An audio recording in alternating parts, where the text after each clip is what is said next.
नगर में बड़ा हादसा, खाई में गिरी यूटिलिटी गाड़ी, एक्सेल टूटने से हुआ हादसा, 3 की मौत 5 घायल। हादसे के बाद अस्पताल पहुंची सांसद राज्य लक्ष्मी शाह।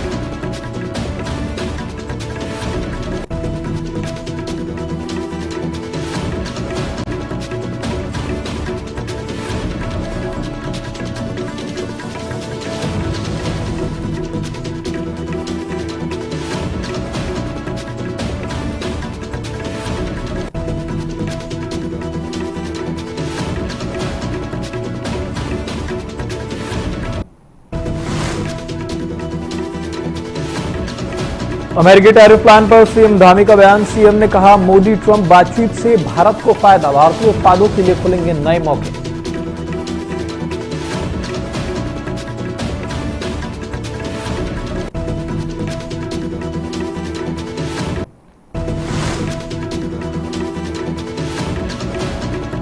देहरादून में 14 फरवरी को बीजेपी कोर कमेटी बैठक के 2027 चुनाव की तैयारी पर होगा मंथन, जेपी नड्डा होंगे कोर कमेटी बैठक में शामिल।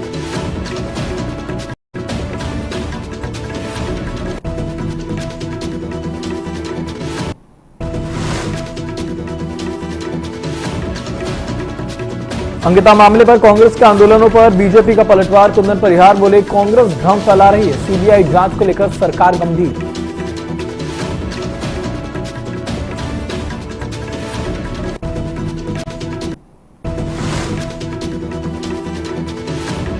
देहरादून में पीआरडी जवानों को हटाने पर सियासत तेज, कांग्रेस बोली ये रोजगार विरोधी फैसला, 2500 पीआरडी जवानों के भविष्य पर उठे सवाल।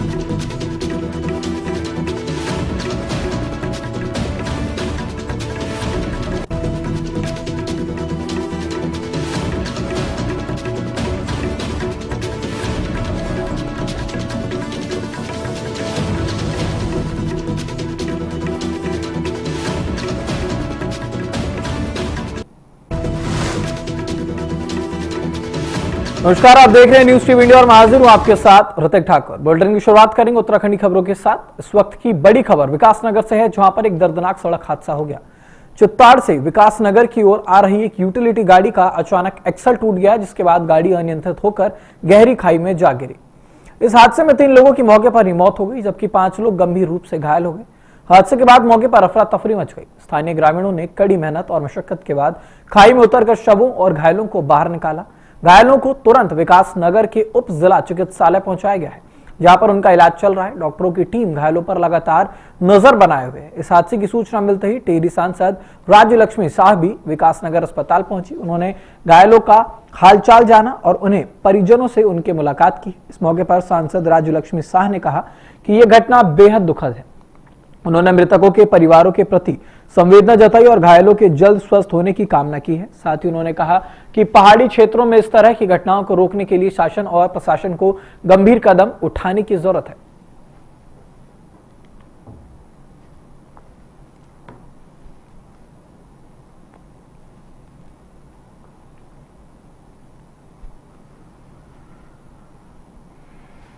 तो उत्तराखंड के विकासनगर की खबर है, जहां पर एक्सल टूटने के चलते यूटिलिटी गाड़ी खाई में जा गिरी है और इस हादसे में दुखद हादसे में 3 लोगों की मौत हुई है।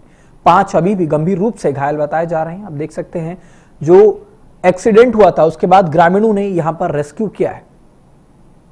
साथ ही साथ विकासनगर अस्पताल में जो घायल हैं उन्हें इलाज के लिए भर्ती कराया गया है। विकासनगर अस्पताल में घायलों का उपचार लगातार जारी है।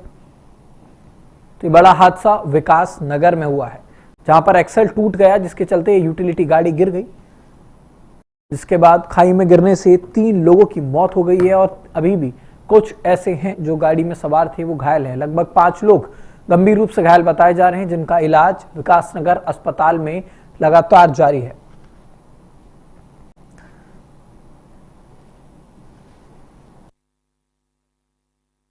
ये बहुत ही दुख की घटना जो हुई है, इसलिए जॉन जी और हम सब आए हैं, मातू जी, हम लोग सभी लोग जो एक्सीडेंट में 3 का जो डेथ हुए हैं और लोग जो घायल हैं उनको देखने के लिए।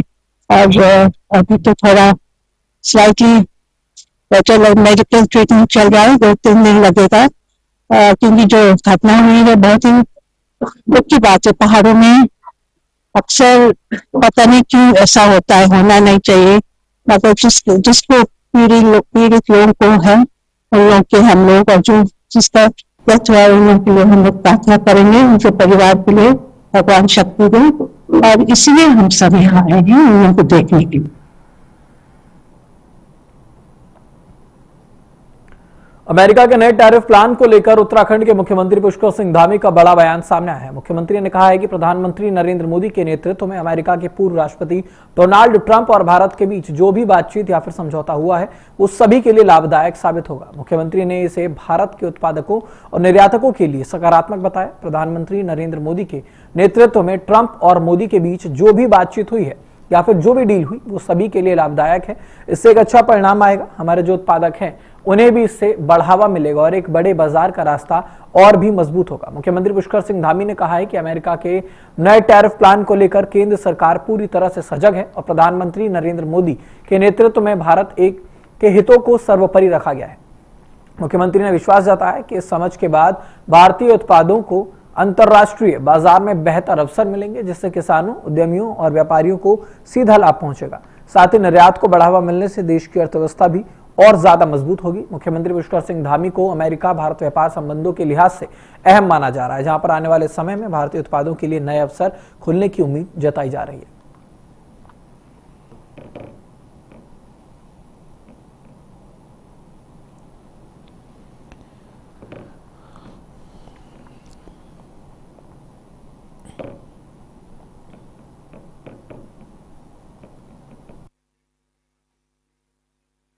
आदरणीय प्रधानमंत्री मोदी जी के नेतृत्व में मोदी जी और ट्रंप अमेरिका के राष्ट्रपति उनके बीच में जो बातचीत हुई है, जो डील हुई है, वो सभी को लाभ देने वाली है। उसके दीर्घकालिक परिणाम आएंगे और उसके बारे में पहले ही कहा जा चुका है। इससे सभी वर्गों को लाभ होने वाला है। किसान वर्ग भी हमारा लाभान्वित होने वाला है, अन्य जो हमारे उत्पादक हैं उनको भी लाभ होने वाला है।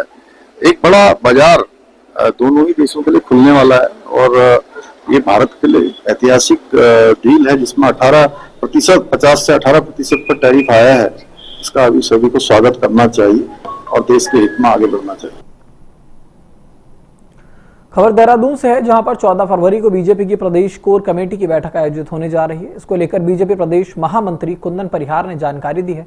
उन्होंने बताया कि नई कार्यकारिणी के गठन के बाद संगठन द्वारा लगातार बैठकों और कार्यक्रमों का आयोजन किया जाता है, जिसमें कोर कमेटी की बैठक एक अहम हिस्सा होती है। उन्होंने बताया कि बीजेपी के राष्ट्रीय अध्यक्ष नितिन नबीन के निर्देश के बाद प्रदेश स्तर पर भी कोर कमेटी की बैठक तय की गई है। इस बैठक में अब एक संगठन द्वारा किए गए कार्यों की समीक्षा की जाएगी। साथ ही प्रदेश में चल रही योजनाओं में संगठन की भूमिका पर भी चर्चा होगी। उन्होंने कहा कि बैठक में आगामी 2027 के चुनाव को ध्यान में रखते हुए संगठन की तैयारियों पर भी मंथन किया जाएगा। इस बैठक की खास बात यह है कि इसमें भाजपा के पूर्व राष्ट्रीय अध्यक्ष जेपी नड्डा भी शामिल होंगे। उन्होंने बताया है कि कोर कमेटी की बैठक में जेपी नड्डा द्वारा दिए जाने वाले निर्देशों को संगठन के निचले स्तर तक पहुंचाया जाएगा, ताकि कार्यकर्ताओं के साथ मिलकर आगे की रणनीति पर काम किया जा सके।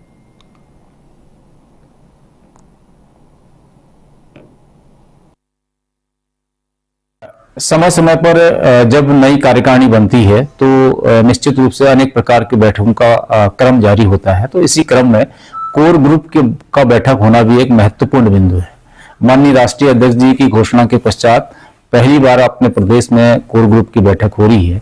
इस कोर ग्रुप की बैठक में अभी तक हमको क्या क्या काम केंद्र की ओर से हमको दिए गए थे, कितने काम हमने उसमें किए, हमारी प्रदेश की अपनी क्या योजना है, उस योजनाओं पर हम कितना खरा उतरे हैं, आगे हमारा 2027 का क्या रोड मैप होगा, उन सब विषय बिंदु पर इसमें चर्चा की जाएगी। और जो जो भी करणीय कार्य होंगे आगे, तो उस सब को भी उसमें चर्चा होगी। और निश्चित रूप से जो माननीय पूर्व हमारे निवर्तमान राष्ट्रीय अध्यक्ष जगत प्रकाश नड्डा जी उसमें यहाँ पर 14 तारीख को आ रहे हैं, तो उनका जो हमारे वरिष्ठ लोग हैं उनका जो कोर ग्रुप है उन सबको पाथी प्राप्त होगा और जो भी उनके द्वारा दिशा निर्देशन होंगे निश्चित रूप से हम उनको निचले स्तर पर लाकर के कार्यकर्ताओं को अवगत कराएंगे। अंकिता भंडारी हत्याकांड को लेकर कांग्रेस पार्टी द्वारा बार बार किए जा रहे आंदोलनों पर कुंदन परिहार का बयान सामने आया। उन्होंने कांग्रेस पार्टी पर निशाना साधते हुए कहा कि उत्तराखंड में कांग्रेस का अब कोई भी जनाधार नहीं बचा। उन्होंने कहा कि कांग्रेस को 2027 के विधानसभा चुनाव में अपनी हार अभी से दिखाई देने लगी है। इसी वजह से वो अंकिता भंडारी मामले को लेकर लोगों में भ्रम फैलाने की राजनीति कर रही है। उनका ये कहना है कि कांग्रेस देश और प्रदेश दोनों जगह जनता को गुमराह करना चाहती है, लेकिन प्रदेश की जनता कांग्रेस की सोच और मंशा को अच्छी तरह से समझ चुकी है। कुंदन परिहार ने साफ शब्दों में कहा है कि मुख्यमंत्री पुष्कर सिंह धामी ने इस मामले को सीबीआई जांच की संस्तुति पहले ही दे दी है। सरकार इस मामले में पूरी तरह से गंभीर है और जरूरत पड़ने पर हर जरूरी कदम उठाने के लिए तैयार है। उन्होंने कहा कि इसके बावजूद कांग्रेस का बार बार इस मुद्दे को उठाना केवल राजनीति करना दर्शाता है। बीजेपी ने साफ किया है कि न्याय के लिए सरकार प्रतिबद्ध है और किसी भी तरह की राजनीति को जनता स्वीकार नहीं करेगी।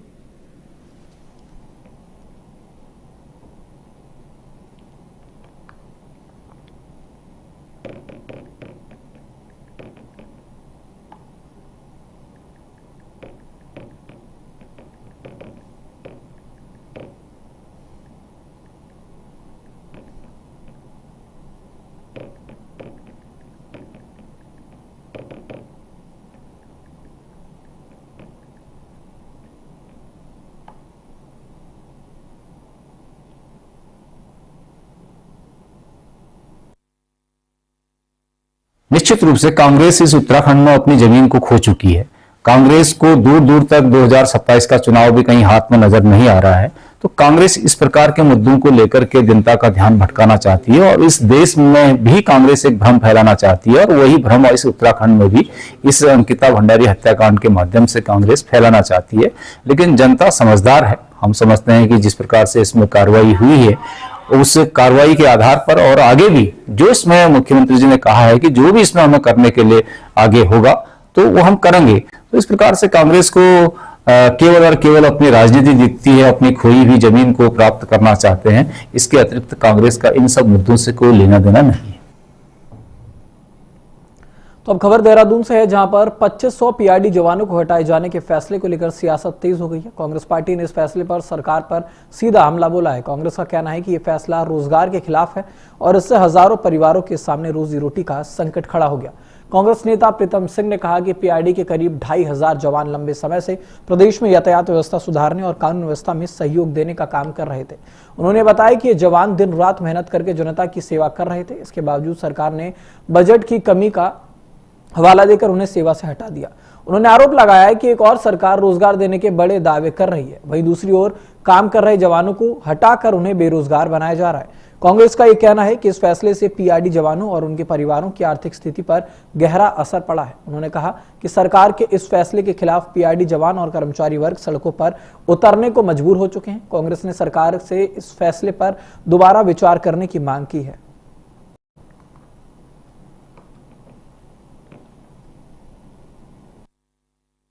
पीआरडी के लगभग 2500 साथियों को जो है एक मुश्त जो है जो सेवा देने का काम वो कर रहे थे, प्रदेश के अंदर ट्रैफिक व्यवस्था को सुधारने का काम कर रहे थे, उनको हटाया गया है।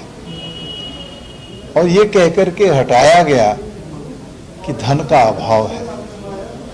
अभी तो सरकार को देखना चाहिए कि पीआरडी के जवानों को जो है, एक और सरकार कहती है कि हम इनको जो है ज़्यादा से ज़्यादा रोजगार देने का काम करेंगे या ज़्यादा से ज़्यादा इनकी सेवाएं लेने का काम करेंगे, लेकिन एकाएक इनको हटाया जा रहा है, जिससे पीआरडी के जवान के सामने उसके और अपने परिवार के भरण पोषण की जो स्थिति है वो ऐसी गंभीर हो गई है कि वो अपने परिवार का भरण पोषण नहीं कर पाएगा।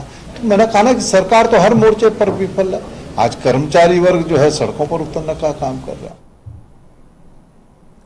खबर टिहरी गढ़वाल से है, जहां पर उत्तराखंड शासन के निर्देश पर प्रदेश में एक नई पहल शुरू की गई है। इसके तहत भारतीय प्रशासनिक सेवा के अधिकारियों को उनकी पहली तैनाती वाली तहसीलों की गोद लेकर वहीं विकास कार्यों को आगे बढ़ाने की जिम्मेदारी दी गई। इसी क्रम में प्रमुख सचिव डॉक्टर आर मीनाक्षी सुंदरम ने अपनी पहली तैनाती रही घनशाली तहसील में विकास कार्यों को लेकर एक अहम बैठक की।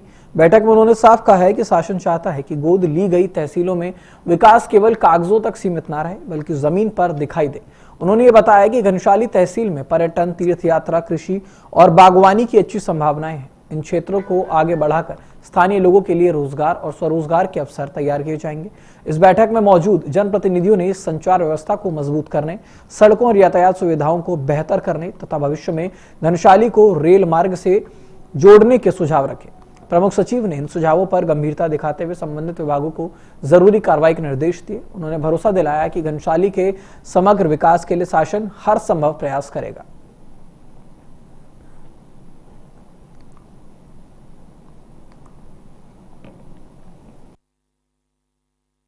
प्रत्येक भारतीय प्रशासनिक सेवा के अधिकारी को अपने प्रथम तैनाती स्थल को गोद लेने के लिए माननीय मुख्यमंत्री ने कहा है। गोद लेने का मतलब ये है कि हम अपने रूटीन अपने अपने डोमाइन में जो काम कर रहे हैं वो तो काम करेंगे ही, वो तो पूरे प्रदेश में करेंगे, लेकिन कुछ विशेष रूप से हम क्या उस क्षेत्र के लिए कर सकते हैं, क्योंकि हर किसी का तैनाती स्थल अलग अलग है। तो और हमारे पास 120 के करीब IAS अधिकारी हैं, तो सब अपने अलग अलग क्षेत्र को गोद लेंगे, ओवरऑल स्टेट का डेवलपमेंट होगा, ये मिशन था। बहुत अच्छी पहल है। मैं माननीय मुख्यमंत्री पुष्कर सिंह धामी जी का धन्यवाद करना चाहूंगा कि बहुत अच्छी पहल उन्होंने ये की है, बहुत अच्छा आदेश निकाला है कि जो पहले जिनकी जो यहाँ ज्वाइनिंग नहीं जिसी भी उसमें तहसील में, उसको जो है वो जो हमारे IAS अधिकारी उसको गोद लेंगे। और इसी संबंध में आज हमारे प्रमुख सचिव ऊर्जा मीनाक्षी सुंदरम जी हमारे आज भिलावना ब्लॉक में आए थे और काफी जनप्रतिनिधि भी उपस्थित थे। खबर पौड़ी से है, जहां पर वन विभाग की ओर से लीसा दोहन के जरिए रोजगार बढ़ाने और जंगलों की आग रोकने को लेकर शहर के रामलीला मैदान में एक भव्य सांस्कृतिक कार्यक्रम का आयोजन किया गया है। इस कार्यक्रम का शुभारंभ क्षेत्रीय विधायक राजकुमार पौरी ने दीप जलाकर किया। इस कार्यक्रम में गढ़ रत्न नरेंद्र सिंह नेगी और अनिल बिष्ट के साथ अन्य कलाकारों ने अपनी प्रस्तुतियों के माध्यम से वन संरक्षण, लीसा दोहन और आग से जंगलों को बचाने का संदेश आम लोगों तक पहुंचाया। कार्यक्रम के संयोजक गजेंद्र पाठक ने शीतला खेत मॉडल को पर्यावरण संरक्षण और आजीविका बढ़ाने का अच्छा उदाहरण बताया है। इस मौके पर नगर पालिका अध्यक्ष हिमानी नेगी, वन विभाग के अधिकारी और जनप्रतिनिधियों ने कहा कि लीसा दोहन से जंगलों की सुरक्षा के साथ साथ ग्रामीण महिलाओं और युवाओं को रोजगार मिलेगा, जिससे गांव की अर्थव्यवस्था मजबूत होगी। सभी ने जंगलों की आग को रोकने में जन भागीदारी को जरूरी बताया। वहीं सामाजिक कार्यकर्ता विनोद धनुषी ने इस पहल का स्वागत करते हुए मानव वन्यजीव संघर्ष और पलायन को बड़ी चुनौती बताया है। उन्होंने कहा कि जब तक ग्रामीण सुरक्षित महसूस नहीं करेंगे तब तक लीसा दोहन और वन संरक्षण की योजनाएं सफल नहीं हो सकती।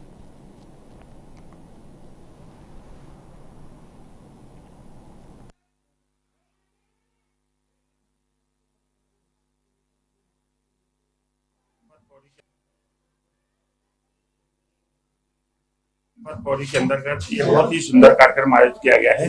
वास्तव में पहली बार देखने को मिला है कि वन विभाग के द्वारा इस तरह का कार्यक्रम आयोजित किया गया है, जिससे कि जंगलों को बचाने के लिए, जंगलों से हमको क्या लाभ मिलते हैं। चीड़ के पेड़ से, खासकर चीड़ का पेड़ जो है हमें रोजगार भी दे सकता है और इससे हमें दुनिया भर के लाभ होते हैं और पर्यावरण से लेके अन्य इससे बहुत सारे लाभ हम समाज को दे सकते हैं, पब्लिक को दे सकते हैं।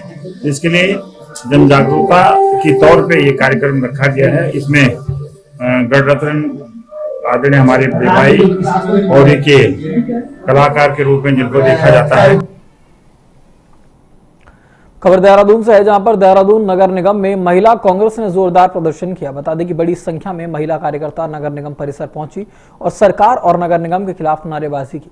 प्रदर्शन कर रही महिलाओं ने कारगी क्षेत्र से कूड़ा हटाने की मांग उठाई। महिला कांग्रेस का कहना है कि कारगी इलाके में लंबे समय से कूड़ा डाला जा रहा है, जिससे आसपास रहने वाले लोगों को भारी परेशानियों का सामना करना पड़ रहा है। बदबू, गंदगी और बीमारियों का खतरा लगातार बढ़ता जा रहा है, लेकिन नगर निगम इस पर कोई भी ठोस कदम नहीं उठा रहा।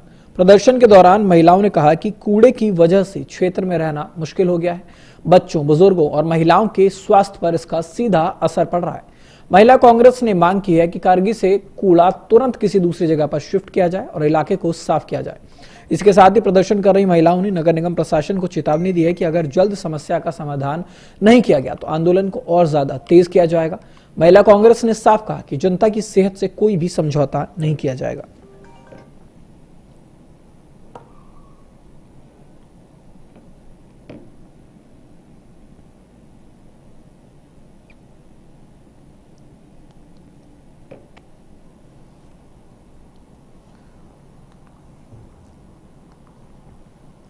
खबर देहरादून से है, जहां प्रदेश में हर साल जंगलों की आग एक बड़ी चुनौती बनी रहती है। इसे देखते हुए वन विभाग इस बार पूरी तरह से सतर्क और तैयार नजर आ रहा है।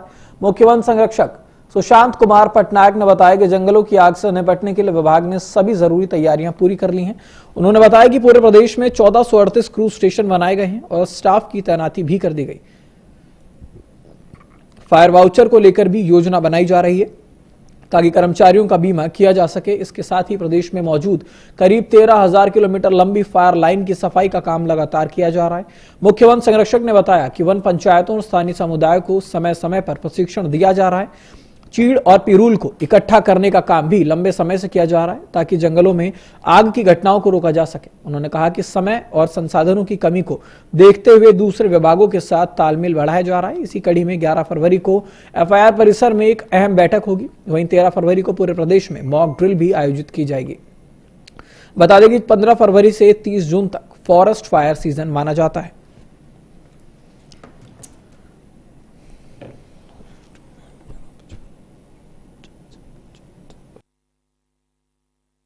जैसे आपको पता है कि प्रत्येक वर्ष 15 फरवरी से ऑफिशियली वनाग्नि काल की शुरुआत माना जाता है, 15 फरवरी से 30 जून तक। परंतु उससे पूर्व हमारी पूरी प्रिपेयर्डनेस है, तैयारी है वन विभाग की। इसके तहत हमारे क्रूज स्टेशन 1438 एस्टेब्लिश कर रखे हमने किया हुआ है। जो फायर वॉचर्स को योजित किए जाना है उसके बारे में भी प्लानिंग हो रही है। उनकी इंश्योरेंस की जाएगी फायर वॉचर्स की, जो 15 फरवरी से रखे जाएंगे। हमारी स्टाफ की तैनाती निर्धारित स्थल पर पूर्ण रूप से वन विभागों द्वारा नेशनल पार्क सेंचुरीज में कर लिया गया है। जो हमारी फायर ड्रिल है, कंट्रोल वार्निंग और प्लांटेशन एरियाज की सुरक्षा के लिए जो कंट्रोल वार्निंग की एक्टिविटीज होती है, वो सब कार्रवाई भी चल रही है। खबर देहरादून से है, जहां उत्तराखंड में जंगली जानवरों के बढ़ते हुए हमले को लेकर कांग्रेस ने राज्य सरकार पर बड़ा सवाल खड़ा किया। कांग्रेस के प्रदेश प्रवक्ता शीशपाल सिंह बिष्ट ने इस मुद्दे पर गहरी चिंता जताई है। कांग्रेस का कहना है कि ग्रामीण इलाकों में बाघ और दूसरे जंगली जानवरों के हमले लगातार बढ़ रहे हैं। इससे लोगों में डर का माहौल है। वहीं शहरों में बंदरों का आतंक आम लोगों के लिए बड़ी परेशानी बन चुका है।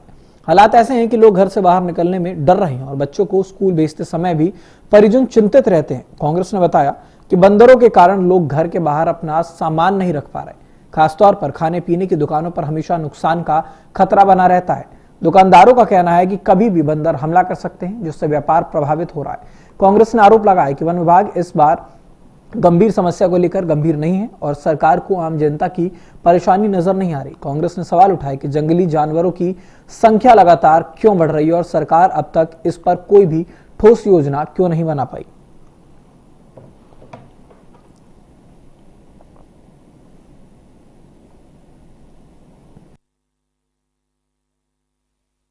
क्षेत्रों में बाघ के हमलों से, रीछ के हमलों से जनता परेशान है, जंगली सूअरों के आतंक से परेशान है और शहरी क्षेत्रों में जो है बंदरों के कारण जो है लोग घरों से बाहर नहीं निकल पा रहे। लोग अपना सामान जो है घर के बाहर नहीं रख सकते हैं। दुकानदार परेशान है कि वो जरा सा इधर उधर जाए और उनकी दुकान में जो है बंदर कब आक्रमण कर दे। यही जो है खाने पीने की दुकानदारों का हाल है, वो बंदरों के आतंक से परेशान है और ये देहरादून के लगभग हर वार्ड में हो रहा है। जो जंगली क्षेत्रों के आसपास के वार्ड है वहां तो बंदरों का इतना आतंक है कि लोग घर से निकलने में डर रहे हैं।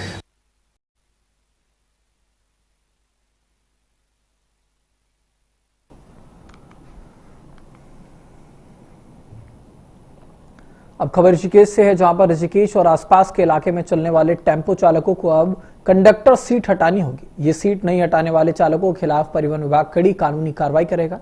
इस संबंध में परिवहन विभाग के अधिकारियों ने सभी टेम्पो स्टैंड पर जाकर चालकों को जागरूक कर दिया। दरअसल हाईकोर्ट ने सुरक्षा की दृष्टि से स्पष्ट आदेश दिए हैं कि टेम्पो के बगल में लगे कंडक्टर सीट हटा दिए जाए। इसी आदेश के अनुपालन में परिवहन विभाग ने ऋषिकेश में चलने वाले 7+1 सीटर टेम्पो को अब 6+1 में कन्वर्ट करना शुरू कर दिया है।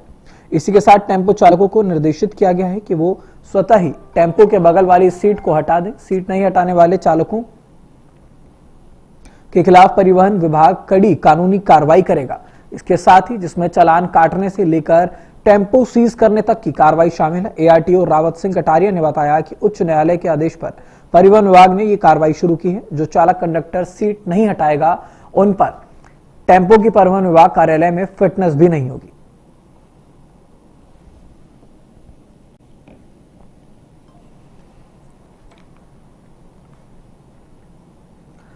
खबर देहरादून से है, जहां पर कारगी डंपिंग जोन को लेकर विवाद गहराता जा रहा है। महिला कांग्रेस के प्रदेश अध्यक्ष ज्योति रौतेला ने कहा कि यह डंपिंग जोन रिहायशी इलाके में होने के कारण बच्चों, महिलाओं और बुजुर्गों के लिए भारी परेशानी बन चुका है।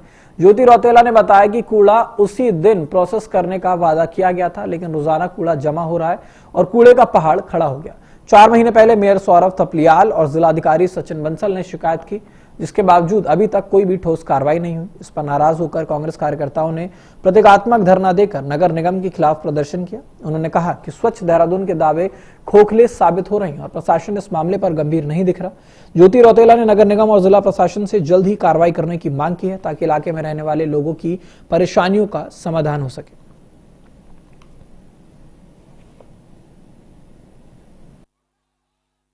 देखिए, जो धर्मपुर विधानसभा में कारगी जो एरिया है, कारगी डंपिंग जोन वहाँ पे बनाया गया है, जिसमें ये बोला गया था कि यहाँ पे पूरा डंप होगा, प्रोसेस होगा, वो सेम डे हटेगा। लेकिन वहाँ पे डंपिंग जोन बना दिया। वहाँ पे रेजिडेंशियल एरिया है, रिहायशी इलाका है, वहाँ के लोगों को लगातार परेशानी हो रही है। हम 4 महीने पहले जो हमारे मेयर हैं सौरभ थपलियाल जी से मिले, जो हमारे डीएम है सचिन बंसल जी से मिले। हमने उनसे तब भी रिक्वेस्ट किया कि लोगों को बहुत परेशानी हो रही है, वहाँ पर रिहायशी इलाका है, बच्चे हैं, महिलाएं हैं, बुजुर्ग लोग हैं, तो स्वास्थ्य का खिलवाड़ हो रहा है। लेकिन जब हमको लगातार फिर से शिकायत आई कि फिर से वहाँ पे डंपिंग जोन में कूड़ा रोज का रोज जो डाला जा रहा है, लेकिन वहाँ प्रोसेस नहीं हो रहा, उठाया नहीं जा रहा, पूरा पहाड़ है वहाँ पे। खबर चमोली से, जहां पर राज्य में पहाड़ी इलाकों में यातायात को आसान और सुचारू बनाने के लिए लगातार काम किया जा रहा है। इसी कड़ी में चमोली जिले में बड़ी संख्या में नए पार्किंग स्थल बनाए जा रहे हैं। इसका सीधा फायदा आम लोगों और यात्रियों को मिलने वाला है। अक्सर ये देखा जाता है कि सड़कों के किनारे वाहन खड़े होने से जाम की स्थिति बन जाती है, लेकिन अब इन नए पार्किंग स्थलों के बनने से लोगों को इस परेशानी से राहत मिलेगी। जिला स्तरीय विकास प्राधिकरण के सहायक अभियंता अभिषेक सिंह ने जानकारी दी है कि बद्रीनाथ हाईवे के साथ साथ जिले के कई अन्य इलाकों में पार्किंग का निर्माण किया जा रहा है। कुछ जगहों पर जमीन का चयन भी तेजी से किया जा रहा है। फिलहाल गौचर, चमोली, गोपेश्वर, पोखरी, कर्णप्रयाग, सिमली, आदि बद्री, लोहा जंग, भराड़ी सैंड और पुलना जैसे क्षेत्रों में पार्किंग निर्माण का काम चल रहा है। प्रशासन का लक्ष्य है कि 4 धाम यात्रा शुरू होने से पहले इन पार्किंग स्थलों को पूरी तरह से तैयार कर लिया जाए। स्थानीय लोग इस पहल की तारीफ कर रहे हैं और उम्मीद जता रहे हैं कि इससे यातायात व्यवस्था बेहतर हो पाएगी।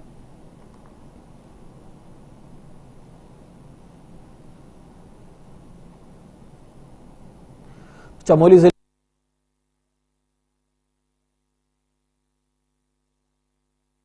बता दें, 4 धाम यात्रा जिसमें केदारनाथ, बद्रीनाथ, यमुनोत्री और गंगोत्री आता है, उसको लेकर के एक सुगम यात्रा हो सके।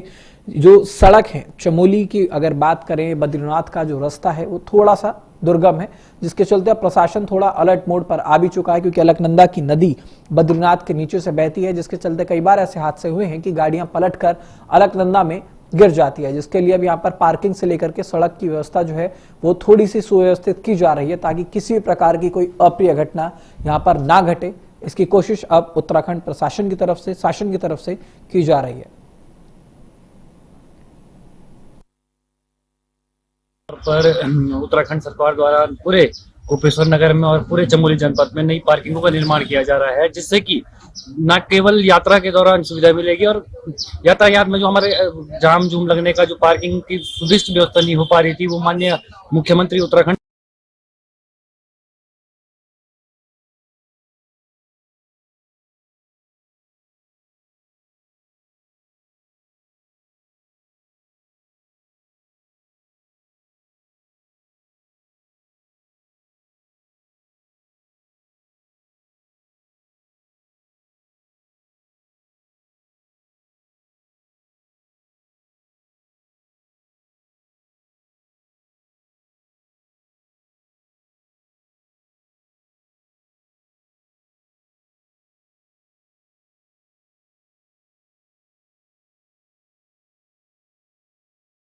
लिए उप जिलाधिकारी द्वारा संबंधित विभागों को जरूरी निर्देश दिए गए। सरकार द्वारा पूरे उत्तराखंड में लगातार ऐसे शिविर लगाए जा रहे हैं, ताकि लोगों को एक ही स्थान पर सभी विभागों की सुविधाएं मिल सके। वहीं उप जिलाधिकारी खटीमा तुषार सैनी ने बताया कि शिविर में मिली शिकायतों पर तेजी से काम किया गया है और आगे भी ऐसे कार्यक्रम जारी रहेंगे। इस दौरान एक पुराने जमीन विवाद को लेकर दो पक्षों में मंच पर ही बहस हो गई। अधिकारियों और जनप्रतिनिधियों ने मौके पर पहुंचकर मामला शांत कराया। उप जिलाधिकारी ने बताया कि जमीन के कागजात देखने के बाद ही आगे की कार्रवाई की जाएगी।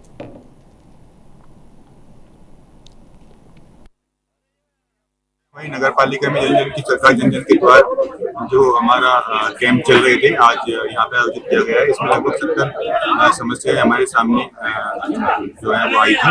इसमें 27 समस्याओं का मौके पर ही निदान किया गया है और अन्य समस्याओं को विभिन्न माध्यमों के द्वारा जल्दी ही उनको सोल्व करवा दिया। जैसे ही मैंने बताया 70 समस्याएं हमारे जो प्रार्थना पत्र है वो प्राप्त हुए हैं। इसमें 27 का हमने मौके पर ही निस्तारण किया गया। इसके अतिरिक्त यहाँ पर जो स्वास्थ्य विभाग के का भी शिविर लगा है, उसमें लोगों का चेकअप भी किया गया है और साथ ही साथ जो सर्टिफिकेट बनने थे वो भी बनाए गए। अब खबर से तारगंज विधानसभा क्षेत्र के अंतर्गत शक्ति फार्म की है, जहां पर स्वामी विवेकानंद बंग भवन में बांग्ला फिल्म खनन 23 के विशेष निःशुल्क प्रीमियर शो का भव्य और गरिमामय आयोजन किया गया। ये फिल्म उत्तराखंड उत्तर प्रदेश की सांस्कृतिक भूमि पर निर्मित बांग्ला भाषा की पहली टॉलीवुड फिल्म होने के कारण पहले से ही चर्चा का विषय बनी हुई है। कार्यक्रम का शुभारंभ मां सरस्वती के समक्ष दीप प्रज्वलन के साथ हुआ। इस अवसर पर उत्तराखंड सरकार के कैबिनेट मंत्री सौरभ बहुगुणा, दर्जा राज्य मंत्री उत्तम दत्ता, खनन 23 की पूरी टीम को हार्दिक बधाई देते हुए फिल्म निर्माण की खुले दिल से प्रशंसा की और उत्तराखंड में फिल्म निर्माण के उज्जवल भविष्य पर सकारात्मक विचार साझा किए।